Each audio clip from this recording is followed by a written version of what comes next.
Welcome to Ascending with Venus Castleberg, a space where we explore the journey of spiritual awakening, expanding your consciousness and raising your frequency to create a whole new world. We'll dive into the possibilities that open up when you choose to follow the whispers and trust your inner knowing. Each episode is designed to guide you in expanding your awareness, tuning into your intuition, and discovering the magic of your life every day. We'll talk about living aligned with your soul's purpose, going beyond limitations, and creating a life and a world worth celebrating. You are here to embrace who you truly are and step into the infinite potential that's waiting for you.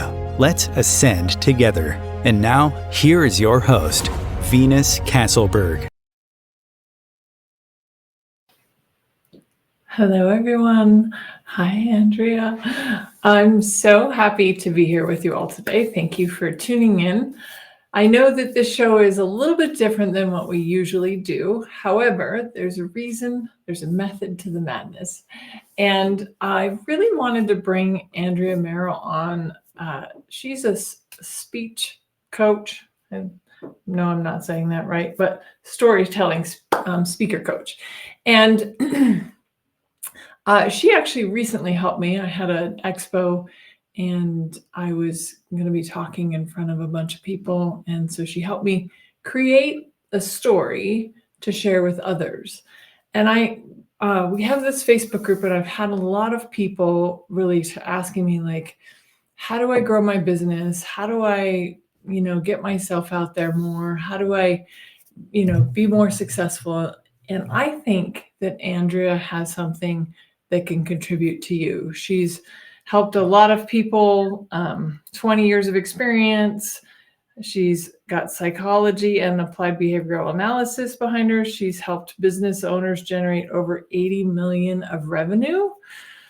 And her expertise are featured on CNN, SiriusXM, No Women, and TEDx stages.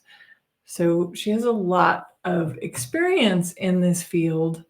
But that's not exactly why I have her here. That's why I have her here, sort of. I also have her here because, to me, she is a gift to the world. She is empowering women and business owners to tell their story.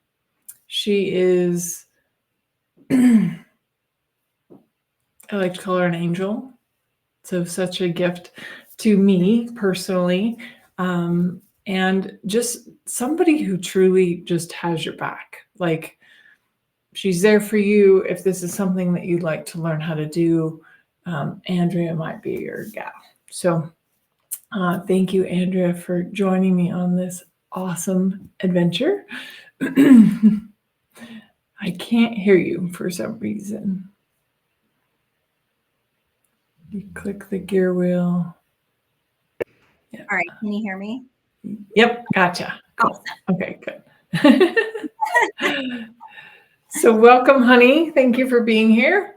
Thank you so much for having me. I'm so excited to be here. And Venus, oh my God, you are just such a blessing and a light. And I have been diving into your book. It's so good. It's been my nonstop read since yesterday. So thank you so much for being, having me here. Awesome. You are so welcome. So let's just dive in a little bit to, how did you get, hi, Simon, welcome. How did you start being a speaker coach? Ooh, okay. Long answer or short answer? We have an hour, so go for the long one. Okay. So, hi guys. I was a previous behavior and trauma therapist for high profile cases in Arizona. And I started having severe migraines that were pushing on my eyes, that were causing me to be really, really sick. Like, it wasn't like a take a Tylenol, lay in bed type of sick. I was like put out, not okay. And what happened is they were doing process of elimination. They ended up removing my birth control, and boom, I got pregnant with baby number 5. So I am a mother of 5. And what happened was through my pregnancy, I ended up getting diagnosed with papilledemia pseudotumor cerebri. So it's a fancy way of saying I have a benign tumor that pushes on my eyes that could cause me to go blind actually being pregnant. But that ended up being the least of my worries because I had my appendix rupture at 20 weeks pregnant with her, was in and out of the hospital, caught MRSA, preterm labor, had to have a drain placed. Like it was more than anything, just a lot to handle for one person. So ended up, I came home 7 days out of the hospital, was so excited, and my water broke. I went in, not excited to go to the hospital. Of course, I had like PTSD. It was really not the place that I wanted to be. So we ended up coming home after having baby, and she was good. All 5 of my kids are healthy. But I came home to foreclosure, HOA auctioning off my home, and I did not want to go back to work. My water got turned off, and that was like the straw that like broke the camel's back, that I was like, okay, like this is ridiculous. We got to do something. And it was in a very short span of having her. I had this piece of crap red van, got in it, cried all the way to the water company. Don't know how I turned the water back on, but I did. And on the way home, guys, I turned on a podcast and I was like, okay, I'm going to start a business. And the reason that I wanted to start a business was I was helping a friend in the hospital, and I helped her rebrand her business. I helped her do her website, her SEO. We did blogging. I got on sales calls. I ended up helping her generate over $1 million in revenue, and she could barely break the $250,000 mark. So for that to happen within a couple of months was like incredible. So within the first 7 days of my business, I only had my iPhone 8. I had nothing that I could build a website on. I could do all the things that you're supposed to do as a business owner. And I was like, nothing's going to stop me. Like nothing was going to stop me. I made $12,500 my first 7 days in business.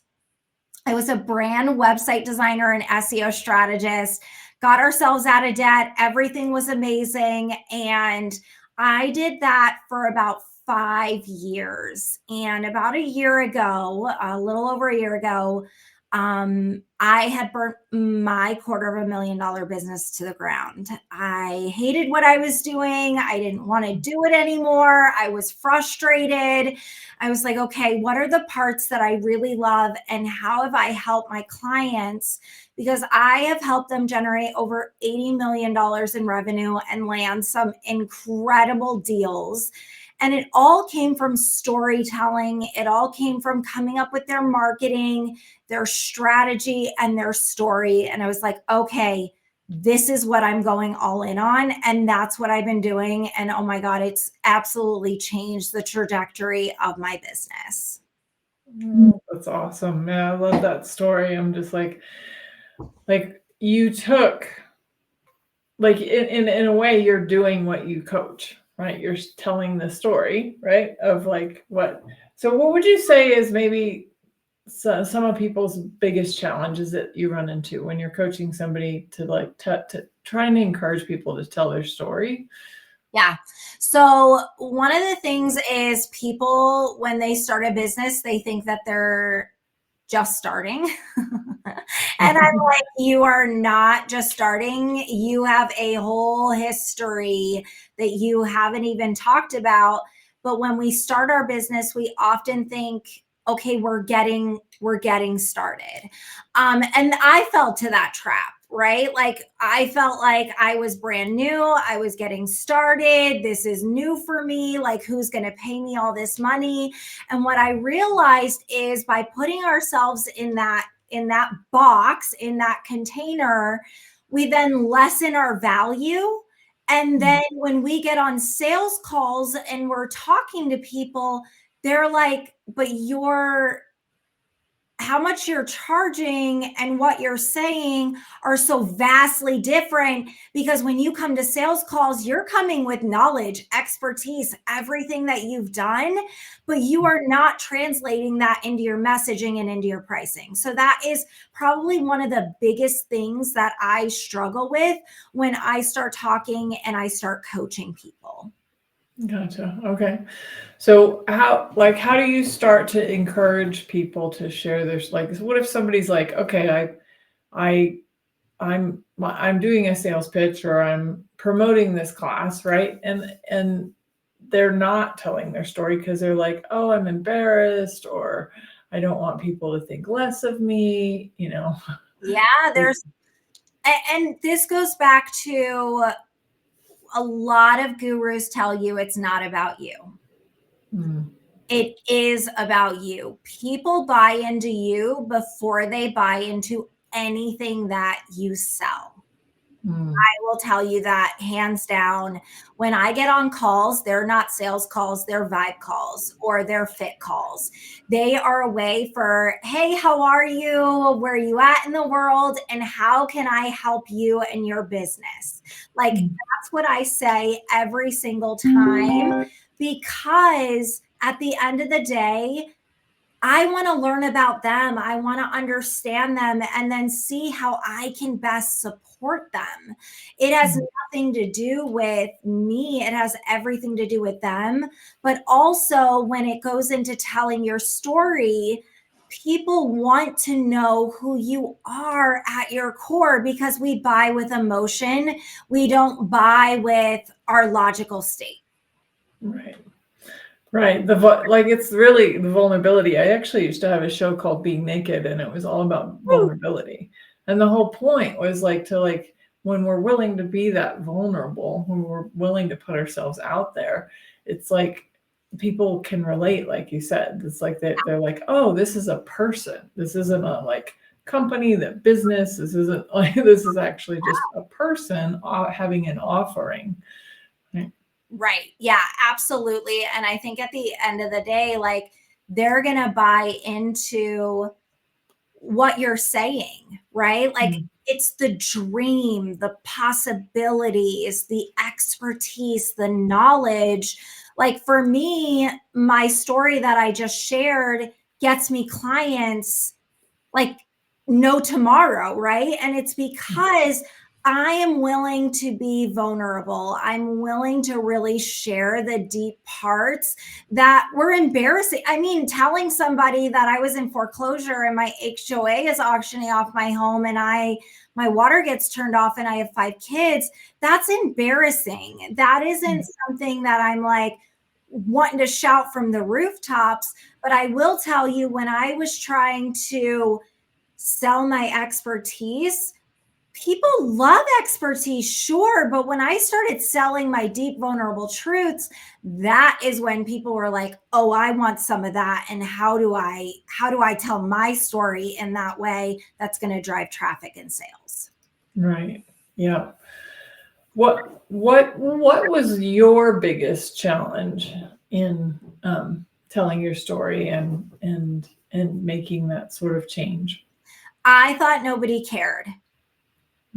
I honestly thought it's my story. I've lived it, but who's going to care? And how is this going to translate to any opportunities or sales?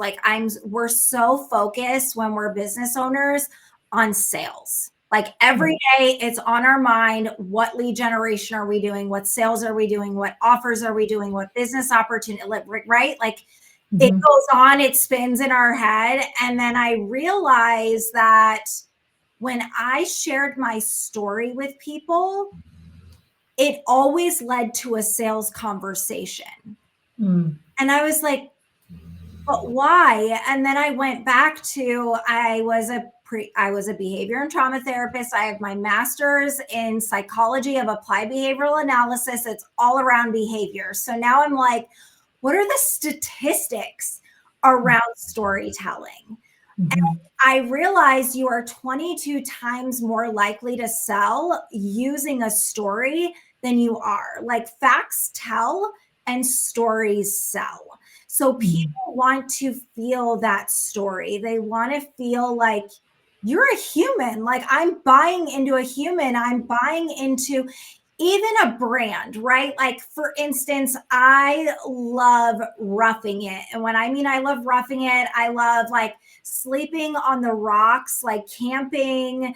I love mud being thrown in my face. Like I am an avid like adventurer. So REI really is big into talking about those adventures and those experiences and personal stories. And now they're opening up this incredible place in the Grand Canyon that you're going to be able to have this whole adventure and experience. I'm like, that's a brand I'm buying into, right? Because it is with our values, our mission, vision, values. Well, what story do you have that you can really start to push that mission, vision, and values and have others feel that same experience with you? Because when you start to tell your story, psychologically, the people that are listening will start to feel the same emotions. Why do you think we get goosebumps? Why do you think we start to feel excitement when we hear somebody's story? It makes us believe we can do it too.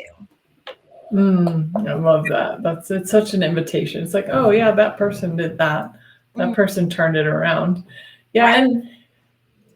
And so what, if you don't mind, of course I don't go personal, but like what was it? I get that you had 5 kids, but before you had the 5th one, you had 4, and you had stuff going on. Like it wasn't like suddenly you were in foreclosure and suddenly they turned off your water, right? So this was a buildup, right? This was something that was happening. What was it that actually flipped that switch? Because I hear a lot of people talk about where they are and that they're struggling and that they're suffering, and that, you know, if I only understood where they were, what was going on for them. But I also have seen a lot of people like you be like, enough, and then create $12,000 in a week. Yeah. What was the switch for you?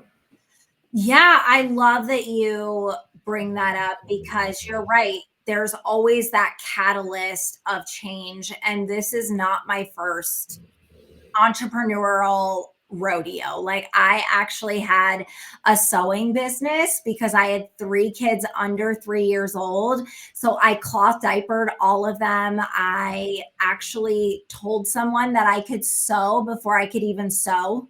Like I never even bought a sewing machine, and they literally paid me all this money. And I was like, well, now it's time to go buy a sewing machine and buy the stuff, right? Well, I could have had this story after my 3rd because I almost died pregnant with her as well too. Both of my daughters almost killed me. My 5th one was the worst though. That was definitely like a catalyst. So what was happening before is I actually lost my job as a behavior and trauma therapist for the state because they had reallocated funds and let go of a ton of people. And all of the therapists that I was working with, everybody got let go. And I came back from the Grand Canyon. It was my first vacation that I had in a long time. And I remember it specifically because we had a $1,500 electric bill. And I was freaking out. Like, how are we going to pay this? And then all of a sudden I lost my job and I was like, oh my God, this is awful. But again, it wasn't awful like, let's start a business. It was awful like, let's just find another job because that's what I'm good at doing. So then I went to the prison and I started working with the perpetrators. So I wasn't just working with the victims anymore. I wanted to understand the perpetrators. So when I started working for them, I ended up, this is when the migraines started happening. This is when I got pregnant with my 5th child. And then I was like, I was so stressed at that job, Venus. Like So stressed being around prisoners. It was a lot. There's a lot of stories. And I think also, if I'm to think about it, that triggered my childhood. Like I was a previous, and I want to call myself a survivor. I was a victim of sexual child abuse. Not only that, I was mentally, physically, and emotionally abused as a child. So I think a lot of that came up when I worked in the prison system, but I always try to decompartmentalize where I'm working to when I come home. Like, I'm not bringing that stuff home, but of course it's got to be going on up here. Right.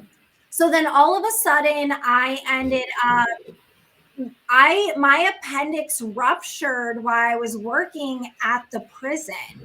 I got really sick. I remember going to the doctor the day before, telling my husband, like, honey, I'm not feeling really good. I'm not sure what's wrong, what's going on. And he's like, oh, you're probably fine. Well, come 2 a.m. Venus, I was on the bathroom floor beyond, I don't even remember my trip to the hospital because I was so sick. They put me on a morphine drip. And when they put me on that morphine drip, my doctor actually said, we're going to let you go. There's nothing wrong with you. You're fine. I'm like, I'm on a morphine drip. I'm in so much pain still. Like, how are you going to send me home? And then the nurse there was like, I really think it might be your appendix. Do you still have it? What's going on? Like, they haven't done a CAT scan on you or an MRI. And I'm like, whatever my husband says. Because at that point, Venus, I couldn't make any decisions for myself. I really needed to rely on my husband. Well, my husband thank God he lost his appendix at a young age. And he was like, you know what? I think it is her appendix. Let's do this. And us were allowed to.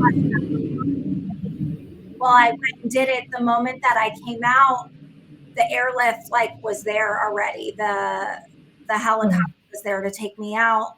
And then through the 3 months in and out of the hospital, when I say in and out, I mean, I'd be gone for a day. I'd be sick and I'd be back in the hospital. And my husband didn't want to tell me anything that was going on with bills, anything, because I handled all of that. Oh, gotcha. So Okay. he didn't handle anything while I was gone, and everything fell and crumbled. So when I got home, all I could think of, Venus, was if I go back to a job, there is no way I'm going to make enough money to get us out of that predicament, because it was literally like they were auctioning off our home that week if we didn't come up with that money. So I knew that I had to take some huge drastic action, and all I thought was, I helped her, I'm sure I could help other people, and what's the worst that could happen? I get a no. Right. Yeah. Cool. Wow, that's amazing. Thank you for sharing that. And I'm guessing in your first week you didn't get a no. I did not. I got 3 yeses. Yes, that's so cool. I love it was that. from people I didn't know, and it was from sharing my story. They saw my new baby. I called her my boss. She's still my little boss. And it was me just being vulnerable and being willing to share the difficult side of things. But I told them what I could help them do. And I was honest and upfront, and they were just like, heck yeah, like, I want this from you. Oh, that's awesome. So you were, I don't think you, well, maybe you did. Did you tell them the whole story, or did you just tell them? So I would share, no, I pretty much shared the whole story. What I went through, and where I got to where I am today, and how I was able, because remember, I helped that friend make $1 million. Right. I want to add that in there, and like how I helped her achieve that, and how I could help them achieve getting their brand together, their website, and their SEO. Awesome. Okay, cool. Great. Thank you so much, Andrea. We're gonna have some more questions for you, but we're gonna just take a quick break. We'll be right back. Awesome. Om Times TV. Imagine becoming a super influencer. Reinvent yourself, invest in your brand, and then manifest your success with a robust spheric approach. Om Times Media and Broadcasting offers a unique and multifaceted way to become the spiritual and conscious influencer you deserve to be by putting your message across our powerful platform with its proven record of integrity and excellence. Through our produced shows, Om Times offers the opportunity to become a social media TV personality, a radio show host, an Om Times magazine columnist, and a syndicated podcaster, all in one shot. By live streaming your show on Om Times TV and broadcasting it across the extensive Om Times radio and TV networks, you become more than a host. You become an ambassador and a force for positive change. Om Times. Open yourself to the possibilities.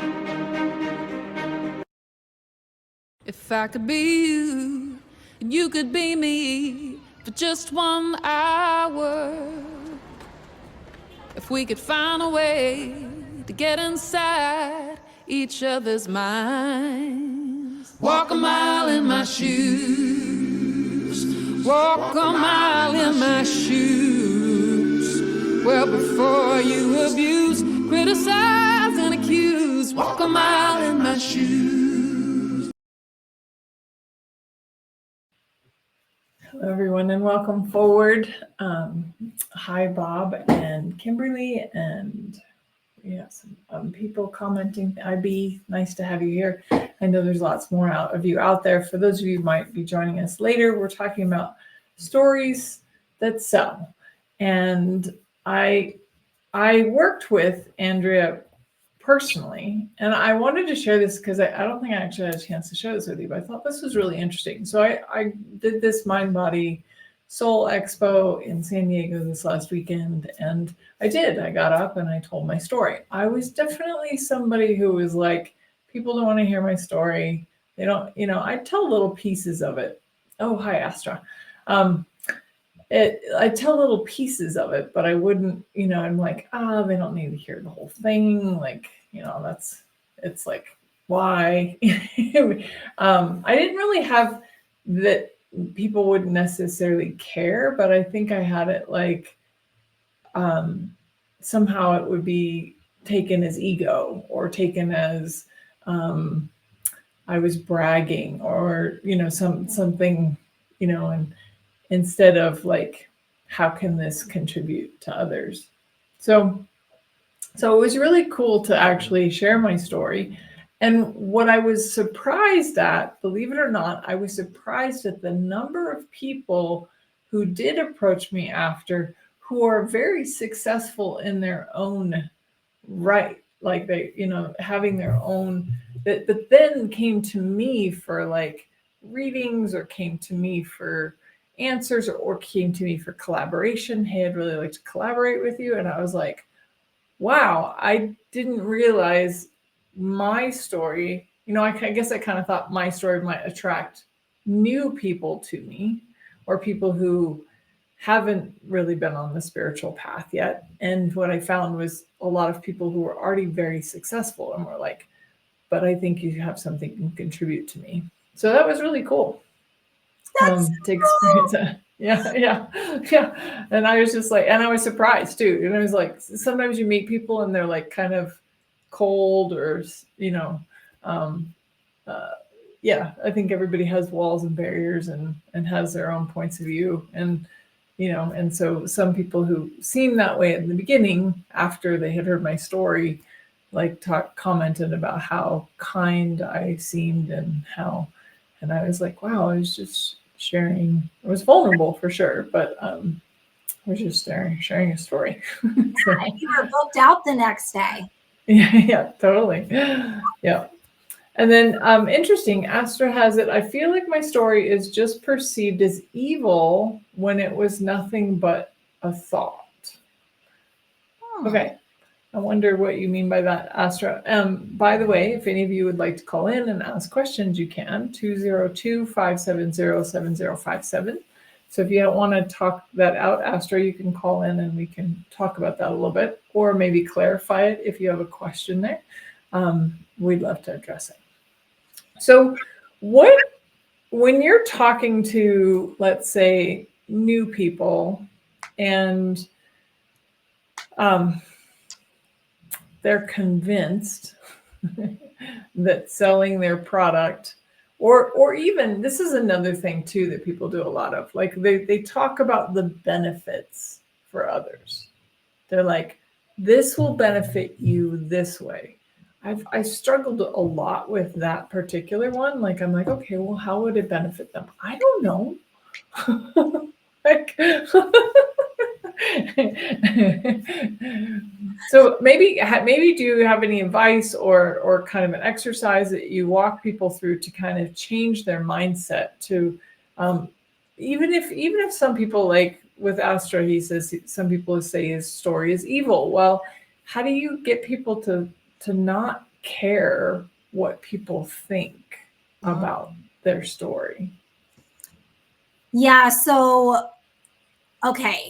So the story that sells is like why sharing your story is your biggest asset. So I want you to really think about this. Imagine you're at a conference or you're sitting on a sales call, and you're getting on that call and you're talking. You're about to take the stage, right? You're about to take that stage. Right now I'm on a stage. Like, there are different ways of speaking, and people don't realize that. I really think that it's important for you to know that the moment that you start using the voice, you are on stage, you're on a platform. Right.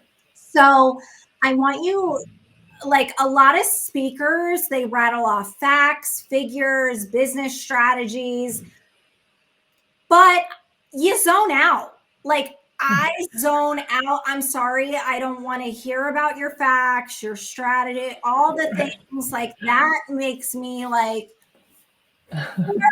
next, let's move on. Like, even benefits, like, that's awesome that it benefited you and your friend and whatever, but like, how is it going to work for me? So they need to become the hero in your story. If you have experienced benefits, if you have a story from a friend that has been going through this crazy, like, it could be a crazy story, it could be the most simplest story, but stories are what's going to sell. So it could be like, I remember the day I almost quit. I was staring at my bank account.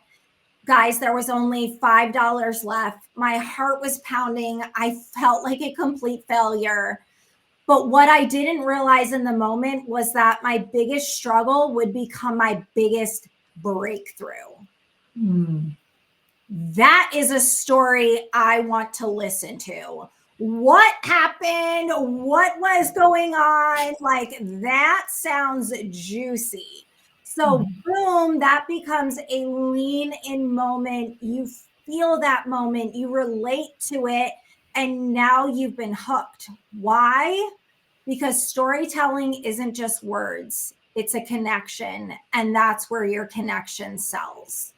So your story, I want you to think of it as your superpower. We talk about superpowers all the time, and we don't think of ourselves as like, what is our superpower? We think of it as like these crazy different things. What if your superpower is just your story? Like, what if you actually did that? Now, I firmly believe I listen to stories in my profession. So for me, going to a brand and website designer, SEO strategist made no sense. None. It was just creative. I enjoyed doing it. But what I'm doing today it makes perfect sense. I have a bajillion stories of what my clients have been through, even as a therapist. And they always drew me in deeper because I wanted to help them more. I wanted to be there for them. I wanted to help them find the right people for their world. That is what a story does for you. That's beautiful.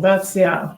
It's like there is so much power in it. And it's so interesting because we're like, I don't know, just the reality is that we are taught to like hide that.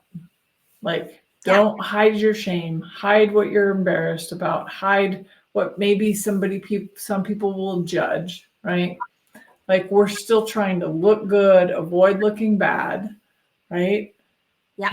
And you're just saying, put it all out there. See what it'll create. Yeah, my favorite mantra is fuck it up and figure it out. Like, if you do that, then you are already winning, because we're not told to fail. We're try and move away from that. I'm telling you, fail forward faster. Like, do that, and then also slow down to speed up. They want to know where you've been. They want to know what transformation is possible, and they want to feel something. They want to feel. I will tell you, when Venus spoke, when I spoke at this expo, people listened, leaned in, got their cameras out. They wanted to stay. I didn't see anybody leave because we were sharing that vulnerability. We were sharing that story, and we were sharing parts of our life that were like, they can relate to. And that's what we need to do. We need to feel relatable. Yeah. Well, and Andrea and I did end up on stage because she had an experience after meeting me, and there was like so many people in the audience crying, like they were moved to tears, and I was like, that's when you know that you have somebody's attention. It's like they're like, wow, that actually like hit in my heart, right? Yeah. It was amazing to watch them cry, Venus. If I'm being honest, like I looked over, and I was so emotional from sharing it, trying to hold back my tears, and I'm looking at everybody in the audience, and they are crying, like they were sobbing. And that's when you know that you have touched somebody's heart. And that's why Venus, her next day, she was sold out. I couldn't even go over and talk to her. Every time I went, I was like, oh, somebody's there. Somebody signed up. Another person signing up with her. And it's because she was willing to share those vulnerable spots that nobody else was really willing to share. They shared more about their expertise and what they had experienced or what you can learn. Are you afraid of, even somebody talked about AI. Are you afraid of AI? Well, that's not really the best way to go about it. Talking about, are you afraid of AI? It's more around, what is her experience with AI? Was she afraid of it? And what did that experience look like? Because the audience then can feel that. Right. Yeah.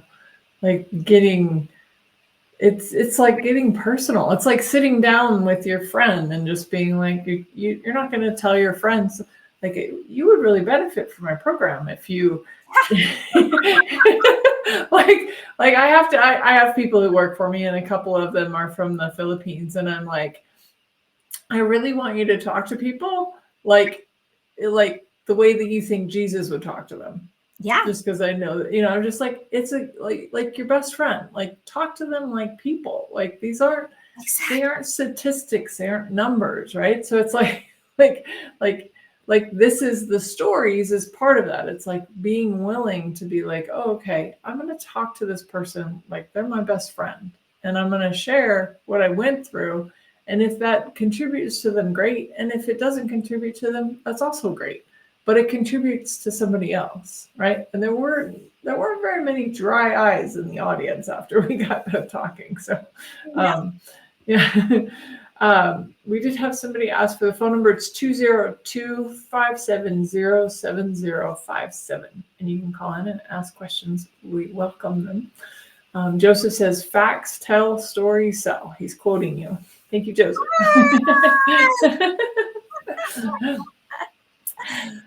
But yeah, there's just this willingness to be, I think it's actually something that's just missing, not just in business, but in life. Like, we're just not willing to be vulnerable and to be like, hey, I lost my house and my water got shut off, right? It's like, I turned 30 and I started seeing dead people and aliens. Like, it's like, I hid that for a long time because I didn't want to be crazy. I didn't want to be weird. I didn't want to be. And then I met Andrea and she's like, you got to tell them it all. I saw this.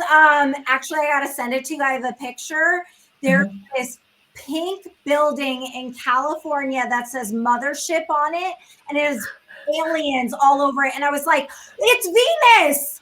Like, Venus. And like, that's what brand awareness does for you guys. Now I am triggered in my brain about Venus and what she does and what she's experienced.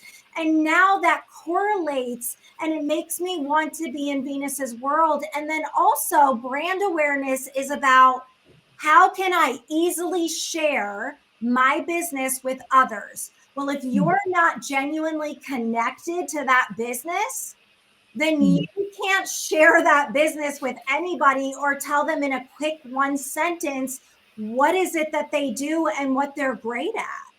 Right. Yeah. So then how can you grow if you don't have a story and you're not willing to be vulnerable and you're not willing to share these deep, hard parts? Because let's be honest, are you really interested in somebody that has all their shit together? I'm not. No. I'm like, you're too good for me. I can't talk to you. Like, you're on a whole nother level. Like, I don't fit in that when I absolutely could fit in that, but they're too afraid to share that vulnerability. Now, I will tell you, it will feel very awkward when you start sharing, but it will feel very, very invigorating for yourself, knowing that you're putting yourself out there. Yeah. Yeah, I might have shared it on here once, but I don't think I did really share that. I really think this talk was the first time that I shared the pink alien story, like, openly to like whoever was listening. So, that's funny. You gotta take a picture of the building. I can't wait to see it. Oh, I have it. I'm gonna send it to you. Okay, that's awesome. I literally made my friend stop her car. Right. So I could get a picture of this building because you came. I was like, this is Venus. This is Venus. I got to get a picture. That's awesome. So for those of you who don't know, I'll share a little bit of the story just because I know some of you are like, wait a minute, you haven't shared the pink alien story. So when I first started playing with my spiritual sight, I was sitting in church one day and I was like blurring my eyes so that I could see the spirit realm. And I'd see angels floating around and everything like that. And I just, out of the corner of my eye, I saw a 3.5-foot pink alien, big eyes, grabbed my friend's leg, was like, what the heck? There's a pink alien here. He's like, oh, that's Grandma. I'm like, Grandma, are you an alien? Like, it was like, of course they couldn't say that because I was in church, but not paying attention. But yeah, she's been with me since then. That I have some other images that people have sent me about the pink alien. But I thought at the time I was surprised because I had never seen a pink one. You know how you see all the representations. There's like green ones, gray ones, big eyes, and I'm like, what's the pink? Like, what is that? And then it's kind of like we all have our own skin color. It's similar. We also, there's different species of animals. There's different, right? So there's how many stars out there and stars with life on them. So. And I loved it so much. It like drew me in, and I was like, I have to know more. Yeah, I had people coming up to me go, oh yeah, I've had alien experiences too. And then one gal was like, oh, I want to buy your book. And I was like, I didn't mention the aliens in that one. But obviously I have to write another book and tell that story. So yes. Awesome. We actually have a caller. Astra called in. Astra. How are you, Astra? I'm doing good. How are you ladies today? Hello. You hear me? Yeah, it's Hello? great to have you. I can hear you. Can you hear us? Good to be here. Yes, I can hear you loud and clear. Awesome. What can we do for you? Well, I just wanted to clarify what I was talking about, and it's weird because it's something hard to talk about, but like, this is a safe place. Like I'm telling you, you're. I know. It's a safe place. It's just crazy. So, I love it. Just a crazy trauma with the source of evil or something. I guess what Jordan Peterson would say, like just something so focused on hurting something that's just outrageous. And it was me and my little brother, and like the abuse wasn't the worst part. It was whenever I was thrown outside. And like I was butt naked standing behind a tree, and the lady across the street was just standing there watching me and my brother, like not doing anything, not helping. And like she knew we were calling for help. And it's like, so that destroyed my emotions when I was a kid. So, and then I went my whole life not feeling anything. And I don't know where I'm going with this. Yeah, it's just. You said you were standing outside naked. Yeah, no, it's just I didn't. It's so that about 2023, I was arrested because I came across an app on the phone. It was like marketed as like adult version of TikTok, and upon download, I had issues back then. So upon downloading it, I was scrolled through videos, and after about 4 videos, it turned into nothing but fucking child porn. And then I fucking reported all the videos, and then I deleted it and went on about my way. About 2 months later, I found out that all the videos I reported were uploaded to some Google Drive on my internet, and I was arrested for all that shit. And because of my trauma when I was a kid, I thought that was the way it was, and I didn't really go searching for that stuff, but it was always in my head, but I was controlling it. Well, I thought I was controlling it, but by me feeding it with the thought of control, it was really just keeping it alive. So it wasn't about control, it was about letting go.